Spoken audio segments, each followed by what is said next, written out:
What's going on, people? Fame Entertainment here from LV1Gaming.com. Thank you guys for rocking with me once again. This is 15 minutes of fame. Now, I know some of you guys who've been rocking with me for a while are used to a particular format on how I do this show, but I've decided to switch it up because I wanted to use this time more to spotlight other creators.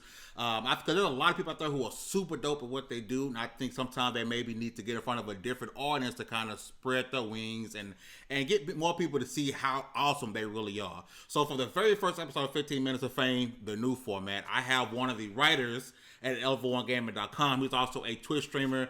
You can catch him on Planet Xbox. OleMannLogan, what's going on, Chief? What's up, guys? How you guys doing? Excited to be here. Excited to be the first episode choice.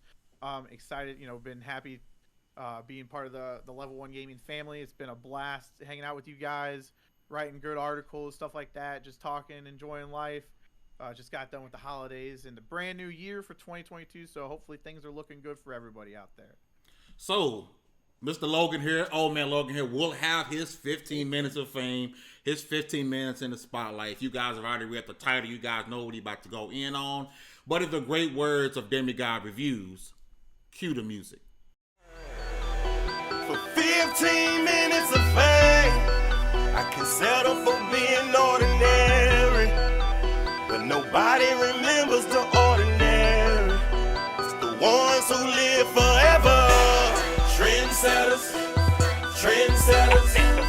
Break the bar. Cause not everybody can be trendsetters, trendsetters.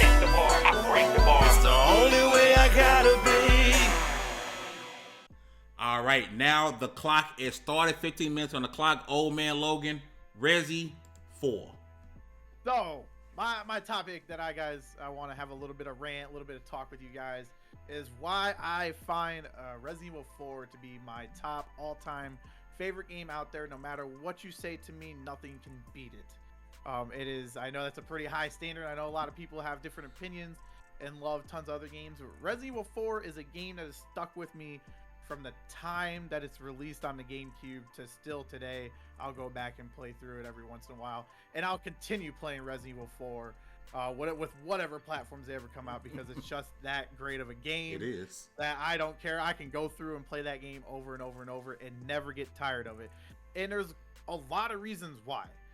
When you look at Resident Evil 4, I honestly feel like it is one of the most perfect blends between a horror survival game and an action adventure game. It doesn't, go too far crazy on the horror scales, but then it also doesn't go too crazy on the action scales. And you kind of see how that affected the Resident Evil series after Resident Evil 4, which when they did Resident Evil 5, they brought in co-op and it kind of took away from the horror aspect. Then they did Resident Evil 6. Resident Evil 6 was, we don't even really talk about that game because they just kind of went full blown on the action side. And then they brought it back, right? They brought it back with Resident Evil 7. But then there was that statement that came out between with Resident Evil 7 that they said that Resident Evil 7 was too scary for people to play through. They didn't like it. So when you look at it, which is kind of funny that I like to bring up, when you look at Resident Evil 8 and you compare Resident Evil 4 to Resident Evil 8, they are almost like, it's almost like they copied from their own work. Resident Evil 8 very much takes from the premise, and you can see it between you got that mysterious merchant that appears everywhere. Even the opening scene, with the car wreckage, you're in this lost town that you don't know of, and then the second you get into the town, people are crazy. But on the Resident Evil side, you had the werewolves, and on the Resident Evil 4 side, you had your parasite, lovely infected Las Plagas people that just wanted to hack away at Leon at the first chance that they got.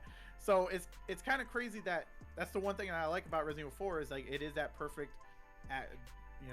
balance between horror and action, and even Capcom was able to realize it and then go back and kind of copy their own formula essentially to make Resident Evil 8. Like they're like, hey, we did 5, we did 6, we did 7, we're hitting on certain marks but not it. And then when they came out with Resident Evil 8, they ended up finding, which I feel like Resident Evil 8's, I think Resident Evil 4 is way better still, obviously, but Resident Evil 8 has that perfect balance of horror and action. So that's just, when I look at Resident Evil 4, that's just what it is. It's like the perfect combo. It has so many memorable moments to me. Like I can even think about and picture them and imagine like my first time even playing them and stuff like that, from going through the town, getting overwhelmed by all the villagers, to just the cheesy one-liners with Leon going, well, I guess where's everybody going? They're going to bingo, and making these crack jokes, you know, the back and forth between Leon and Sadler, and just like how every scene with those two was just just a laugh, because Leon just is looking at this little guy, you know, this guy is trying to be such a big tall macho man, but really he's just a tiny little 2-foot tall guy, and Leon definitely makes fun of him that way. So it just has so many memorable moments where your first fight with the El Gante, you know, with the big town you're trying to protect, you know, you're trying to get out of there. You had that 2 directions you essentially could go to. One led you to the twins with the Chainsaw Sisters, or one way led you to the El Gantes, right? And you kind of had to figure out, well, which way was worse. And I remember my first time playing it, I actually did a trial and error. I went one way, I'm like, well, the sisters messed me up, and I went the other way, and the El Gante messed me up when I looked at my first playthrough. And just getting to the castle and exploring all the depths of the castle, all the different enemies, and like I would say the most terrifying enemy by far, which I don't know how anybody else feels this way, but the regenerators in that game. If you remember the regenerators, you had to actually, like, if you didn't get the sniper rifle with the infrared scope and you couldn't look at the parasites and shoot the parasites to take that guy out, you were running from that guy. You were not going anywhere near that regenerator. And I could still think about and hear in the back of my head that little type of noise that they would make, when you look back and you just see them wiggling at you, right? And that was like some of the most terrifying death scenes I think I've ever came across in a game.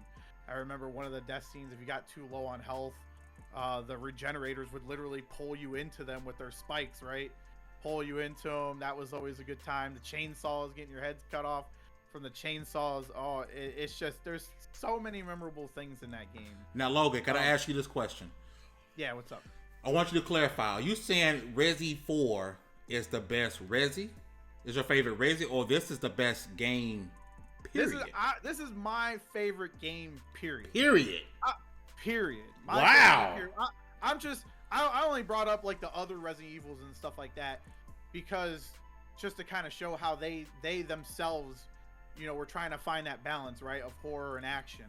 And so they went through Resident Evil 5, Resident Evil 6, and Resident Evil 7 and couldn't find that balance till they kind of went back to what made Resident Evil 4 so great.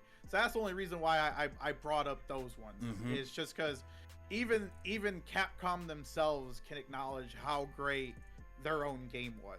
And so that it was so great that they had to kind of go back and copy their own formulas. So when I say one, I would say yes, the best Resident Evil game by far, for sure. But I would say my favorite pick of any game altogether, it would be my number 1 spot. Now, because this whole time I was thinking Resi, but you mean Point Blank. Period. This is the number 1 game of all time. I'm talking Point Blank. It is my favorite game. There's not been a game that's come out since I think 2004 that came out, or 2005. I don't remember the exact year. There's not been a game. There's been games that's come close. But I can still sit there and remember way more about Resident Evil 4 than any of those games. So that's why, like, I think when you think about your most favorite game of all time, it's got to be something that you remember so many details about, and can go back to and always find enjoyment in it. So like that's the only game that's ever it's been the only game that's ever done that for me. Okay. So when I look at like the boss fights that you got from, you know, the big suited up, I can't remember his name, the big suited up guy who gets all torn up and you're in the barn fighting him, from the big gigantic fish, which I love the little Easter egg. I don't know if you knew that there was an Easter egg in there where if you actually shoot at the water before you get on the boat to get basically to that fight, that dude will come up and eat you. That's actually a pretty cool Easter egg. So it had just a lot of little details and stuff in it. It's actually also one of the only games that I know a lot of us as gamers hate escort missions, right? If you remember Metal Gear Solid 2, where you had to take, I think it was named Emma. I want to say you had to take Emma. Yes. all the way through the plant. You even had to swim with her and stuff, and monitor her health and her breath and whatever. Escort missions are terrible. But suck. Resident Evil 4 did escort missions well. Like, I feel like they're one of the ones, because I didn't feel like, never in my time, yeah, you're escorting Ashley, but you could be like, hey, go here, hide, and then she's good till you want to, you know, come back. Or if you can't put a place for her to hide, she gets out of your way. You know, if you're aiming at enemies, whatever, she'll duck or she'll try to stay behind you. I never felt like, escorting her from point A to point B was like a burden like some other games do. So they're actually the only game out there that has taken that escort mission style that we hate as gamers and made it actually a very functioning and not terrible aspect of a game. So Logan, you are a Twitch streamer. And by the way, that 50 Cent game behind it, he was streaming that the other day, and I was in there jealous, number one, that he was playing it and I wasn't, right? So as a Twitch streamer, is this one of those games we can, let's say this is someone's first time knowing of OleMannLogan, right? Is this Resident Evil 4 is a game that someone can expect to see from you like sometime in the future? I'm actually I wasn't streaming it last night, but I'm doing the Oculus Quest VR version of Resident Evil 4 on stream actually now. Okay. That's one of the games that I'm playing. So you can literally find me playing Resident Evil 4 and Oculus Quest. And that's what that's like another thing, not to be like an advertisement or anything, but the Resident Evil 4 VR version for the Oculus Quest is like, it is perfect. It is the most perfect VR game. Now, like I said, it's the most perfect VR game that I've ever played. I know a lot of people have touted that Half-Life Alyx, and I haven't gotten the pleasure to play that game, so I'm only going based off of what I've played, right? The way that they did Resident Evil 4 in the VR form, not only did it feel like, obviously it felt familiar, right? Mm-hmm. I've played Resident Evil 4 on the PlayStation 2, the GameCube, though I even played the Wii version, the 360 version, Xbox One version, all stuff like that. So I've played this game like 6 or so times, I want to say. So I think Oculus Quest is like the 7th time that I'm playing it. And if you have a Quest, I'm going to say this right now, if you have a Quest, spend the $40 and get Resident Evil 4 on VR, because it takes one of my most perfect games out there and just makes it even more like enhanced. You know, when we look at like gaming, you know, the state of kind of gaming right now is all these like, I don't know, like games of services or microtransaction filled games and stuff like that. And a lot of people are feeling like they're losing like the interactivity, right, between themselves and the game and the game world. Well, I think a lot of the reason part of that is because a lot of that interactivity and that, you know, bringing the world alive has kind of moved on into the VR aspect, because just like the level of detail and stuff that you could do in Resident Evil 4 VR is just like insane, from reloading your gun. And I like they added a kind of one aspect to it. So in the games, you could only either shoot your gun or grab your knife and knife enemies, right? You know, so if you can only do one or the other. The awesome thing about the VR version is that you could hold your knife in one hand and your pistol in the other and do like a knife nice combo, and you kind of feel like a badass. So like if you have a Quest, if you have an Oculus Quest 2, pick up Resident Evil 4. You will not regret it. It's a hell of a great time. If you're wanting to just even check it out, whatever, I'll probably be streaming it sometime this week because I want to kind of go through and beat that game on the Oculus Quest VR. I can't speak enough. There's even like to do the save, like this is what I'm talking about, like interactivity and stuff. Like when you do the saving and stuff in that game, you know, the keyboard and stuff that pops out, you can actually type on the keyboard what your save data is going to be called. Oh, that's dope. So like they added that, or you can ring the little bells and stuff like that for the save, and it just takes a great game and just gives you like a whole new perspective of it. So would recommend Resident Evil 4 VR if you have Oculus Quest. So in the last 2 minutes, like I'm going to have OleMannLogan. All of his links will be in the description down below. I'm even going to link to his article he's written on loveonegamer.com. Everything about OleMannLogan will be in the description down below.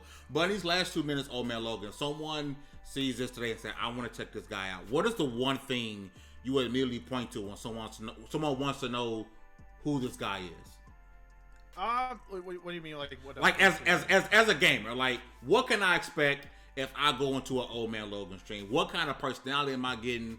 Like what am I getting myself into if I go to an Old Man Logan stream? If you go to an Old Man Logan stream when I'm playing 50 Cent, it's hype all around.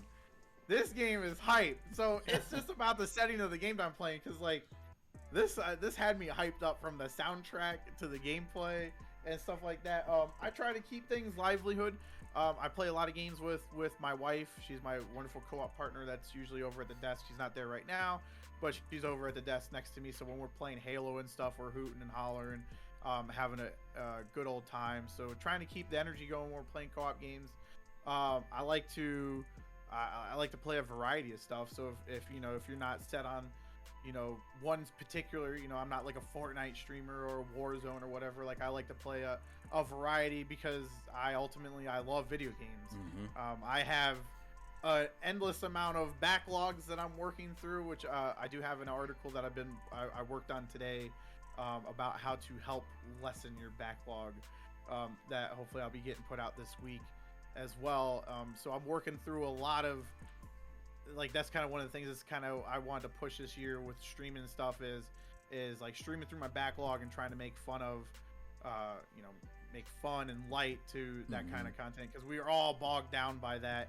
And I've gotten through 2 games so far this year already out of my backlog, got them kicked out, and just trying to have fun, man. It's all it's about. I'm not super big like on YouTube. I just started my channel and stuff like that. I've been on Twitch on and off, but I'm really trying to take Twitch seriously this year, and trying to get a consistent schedule. So I'm usually on there around 7 p.m.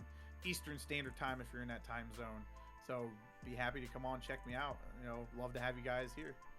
Yo, to the T, that was 15 minutes of Old Man Logan. Thank you. You made it. You made it. I was a little nervous at first, man. But you made it. I was like, how the hell am I going to talk about you made it for 15 minutes straight? And I did. He did it. So for everyone who was watching, thank you guys for rocking for 15 minutes. 15 minutes of Old Man Logan. He was an incredible guest. I was happy to have him as my first guest of this new revamped show. Again, everything about this man that I can scour the internet, even the stuff that may be on websites that maybe some of y'all can't be on. I want to put that in the links down below. Anything I can find. I don't have an OnlyFans if you're watching. I was going to scourge the internet for that Old Man Logan OnlyFans. Listen, you guys have been amazing. If you find me on MySpace, it's probably pretty embarrassing. Oh, hey, listen, everything from MySpace that we all did was pretty embarrassing. Everybody got that old MySpace. Everybody got that old embarrassing MySpace that hasn't logged into in 12 years. It's pretty, dude. I get Facebook, like Facebook tell me, hey, you posted this 15 years ago. I'm like, I said that, cringe, Listen, you guys have been absolutely amazing. Listen, if you guys can't hit that like button, share the stream out, click all the links below because they're all going to be relative to Old Man Logan here. Logan, thanks again for rocking with me once again. Thank you for having me, Fame. Hey, love being here, man. Listen, don't forget to get all your gaming news from lv1gaming.com. You guys have a great one. And we're out.